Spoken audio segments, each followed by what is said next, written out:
right, let's take a look at another SEC game. You got this Tennessee-Bama game. I'll start with Tennessee here. Big underdog. It was a 14-point opening line. Now 16 points.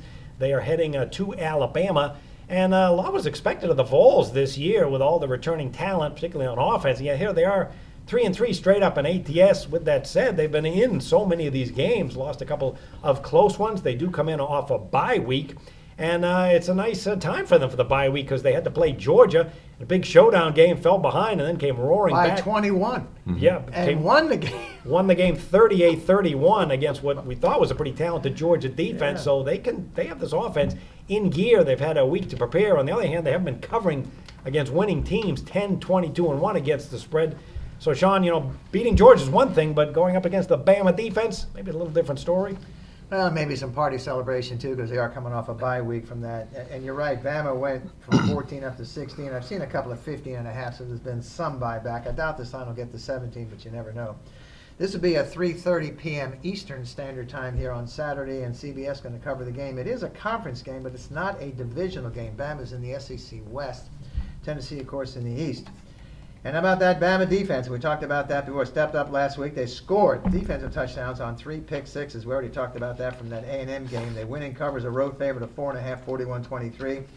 Bama 6-1 straight up. They're a very bad 3-4 against the number. I think Jeff's got the right idea here. We need, in other words, in key games. And I don't think this is what you call a key game. Alabama, in fact, in their last 19 times out in SEC conference play, is 5-13-1 against the bookie, which is not good. Bama, led by a senior quarterback, though, and that's getting to be important, it seems like, in these college games. 11 touchdown passes, only 6 interceptions, which isn't great. But they also are led by that running back who is a horse, this Henry. He runs at 6.1 yards per carry, which is a little bit better than I did back in the old days, Tennessee, 3-3 straight up and against the numbers, you said, John, and they're just coming off a bye, and, of course, a 38-31 home-won ambush over Georgia. Georgia was up 24-3 in the first half. Looked like they were just rolling. It's kind of like Mississippi. They were up 14-0, and I guess they thought it was a cakewalk, and then it's ambushed down. But Tennessee has been competitive in games. I'm sorry, they have not been competitive in these games. In fact, they're just 10-20. I think you just said this, 10-22 against the number versus winning teams. Bama has a bye coming up next week, and I don't know if that really helps them. And then they host LSU on November the 7th. They might be looking more to that. It's not going to be a big play for me. In fact, the number's about right. I made it 14.5, so it jumped up to 16, came back to 15.5. But this is not the type of game, in my opinion, you get involved with Alabama, because it's not like a Georgia where they're a dog, or there's a statement game involved, or there's a title involved, or something really important. So I see Alabama win the game by about 14. So it's not much for me, Jeff. That's the best I can do. Too big a number. Now, when you were playing, Sean, were you wearing leather helmets? Actually, we had no what do you call it, the bar, which was the first thing that came. Yeah, there were plastic helmets. They were just started to do that. Yeah, you could. I was not a single wing quarterback, but we did have, because I wasn't big enough. I was about 140 pounds. Well, I've seen game films of you. He was very fast. Right, no, his nickname was Crazy Legs Hesh. Right. He really, I was the one running for the sideline. My coach said to me once, "You can sneak for that yard, Hess." And I looked at him, I said, "What sneak? That fullback. He does. I don't sneak for nothing, Coach. I'm out here looking for a cheerleader, So. I concur. Okay, this Alabama team comes off that impressive win against A&M. Sort of a showdown game on the road, but their defense was terrific against a very good A&M offense, 41-23. They only allowed 311 yards. It's a team that certainly is gelling. They haven't been very good against the spread in the SEC. 5-13-1 spread run, as well as 8-16-1 ATS overall, and even a losing mark this season. But still, that was an impressive step-up win. But as Sean mentioned, big betting line here, very different than last week. So it was an impressive win, Jeff. I have to wonder here, is Bama back and ready to roll? Yeah, they're back and ready to roll. I'm not sure they're ready to cover a 16-point spread, though. They're 0-4 against the spread at home, but a lot of that is due to those big point spreads. Butch Jones is 5-1 against the spread with rest while he's been at Tennessee. Josh Dobbs is the story. 312 yards in the last game, rushed for 118 yards. As you said, they came back from down 24-3 to win the game. They haven't come close to beating Alabama lately, though. They lost 8 in a row to the Tide. Last year they lost 34-20 as a 19.5-point dog, so they covered that one. That could be similar to this week's game. Alabama's averaging 4.8 yards per carry, mostly to Derrick Henry, who's averaging 5.9. Jake Coker is completing 62% of his passes. The defense is holding opponents to 2.4 yards per carry. Alabama's opponents have only had 3 rushing touchdowns this year compared to 15 for the Tide. Yeah, this is just one of those games where you'd probably take Alabama or nothing. They're not covering these big point spreads at home yet, but that's the reason why I'd probably lay off this game, Jeff. All right, well, I can see both teams getting the offenses in gear. You got Oh, this sounds like a total play. you got that correct, Mundo? I wonder which way. Up. Well, we'll keep them waiting with bated breath here. Texas A&M, a lot of speed on an 8-3-1 run over the total. They have an attacking up-tempo offense, but the defense is suspect. Or Tennessee, I'm sorry, is on an 8-3-1 run. Defense, though, was bad last year, and it's not shown a lot this year. And they're also 10-22-1 ATS against a winning team, so I can't back Tennessee on the road, even as a big dog. And then you get this Bama offense. Very impressed with Lane Kiffin and his balance. Very versatile on offense. He's not afraid to mix things up. And they come off that win scoring 41 points. When Bama scores 40 points or more in a game, they are 15-5-2 over the total that next game, and that's how I will look at this one.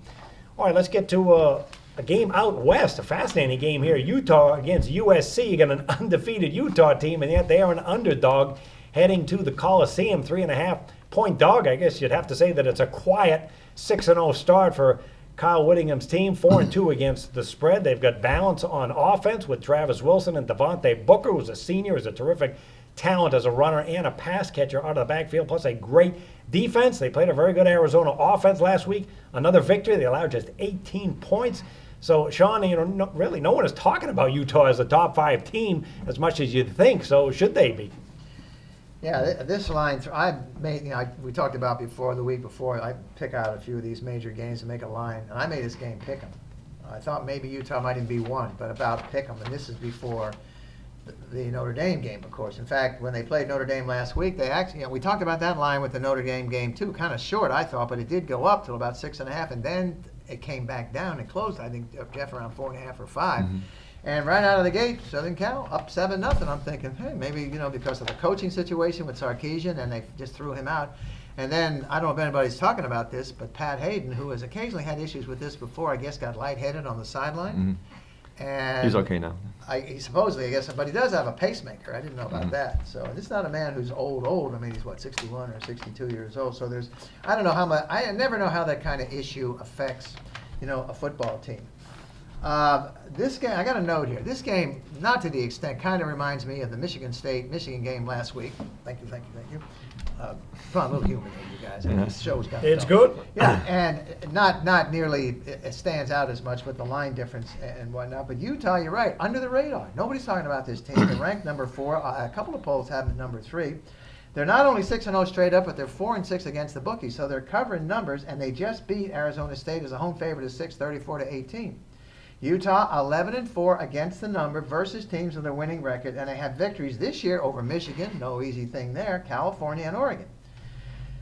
We talked the Southern Cal thing in a bit of a turmoil. Fired the coach last week, and the AD, we already talked about Pat Hayden suffering some health issues, but apparently he's all right. And the game at Notre Dame, which they lost 41-31 as a road dog of 5. Difficult to get a read on Southern Cal. The talent is there. This team can hang points on anybody.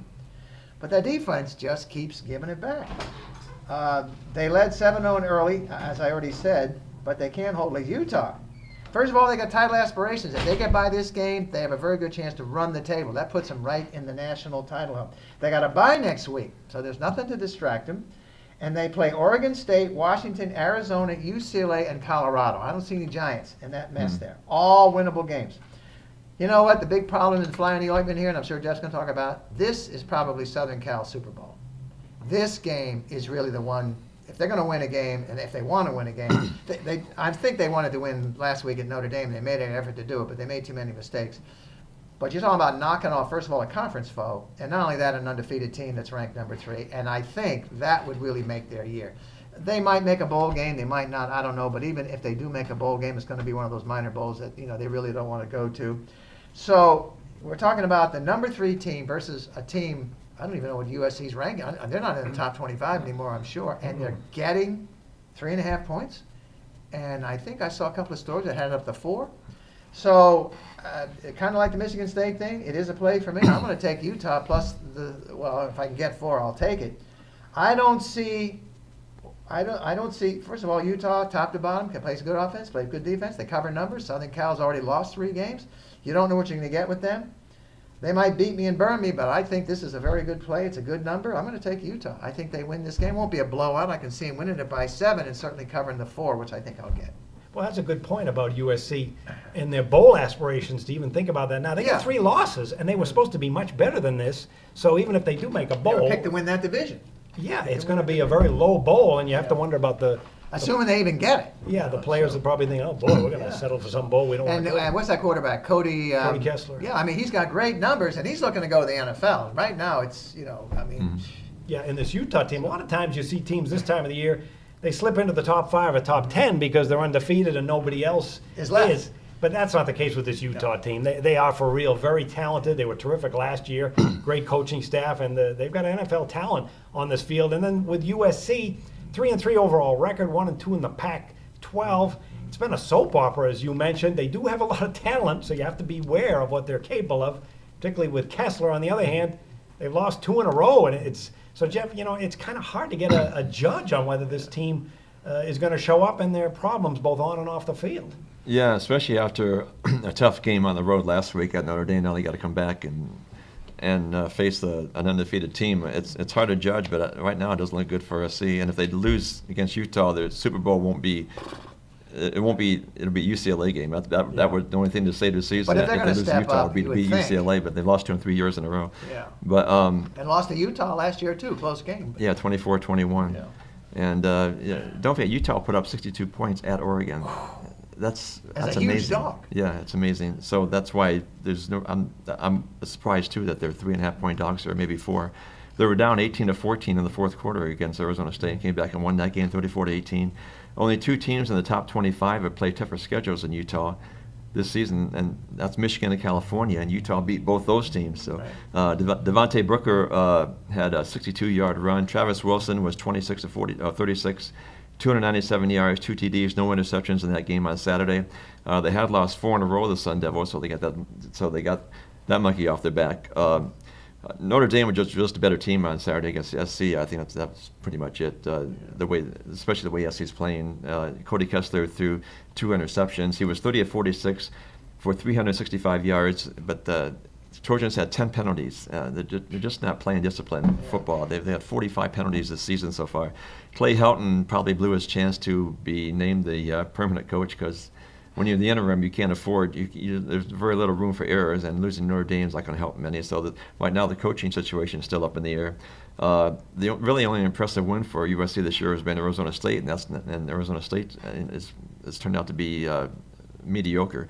So I'm going to go with Utah plus the points here and make it my best bet on the show, John. Yeah. Okay. And one other thing too. I'll tell you one thing. If he does pull this off, all of a sudden his stock, the coach, what's his name, Helton? Yeah, Clay Offensive Helton. coordinator, his stock is going to be like the guy at Texas. His stock's going to go way up. And the other thing, this running back Booker, he doesn't look like he's that big. He's probably the best running back that no one's ever heard of Yeah, before. he He does it all. carries guys. He doesn't lose yards. He carries guys with him when he goes through the line. He's really something special, this kid. Yes, he is. Yeah, he's top 10 in rushing, and he was a force last year. He's as well. he's a senior, I think. He's a superstar. Yes, that's this right. kid. Yeah. The total have come out. Total on that Bama game is 56, and for this Utah USC game, 58. And that's why I'm going to look at this because both teams have defensive talent, particularly Utah. A little leery about what USC's defense did at Notre Dame. They had a lot of yards but gave up a lot. But still, this USC team, after a loss, 8-4-1 under the total. After a spread loss, 35-17-2 under the total. On the play in Pac-12 game, they actually do play better defense than you expect, 6-1 against the spread. And then there's Utah, which really can do it all. Balance on offense. They love ball control. They have a physical, hard-hitting defense that is not a fluke. That is for real. You go to Oregon and you shut them down like that no-huddle attack, that is a statement. And they've been having defensive statements like this under Whittingham for quite a while. They played Arizona just last week, held them to 18 points, 5 of 18 on third down.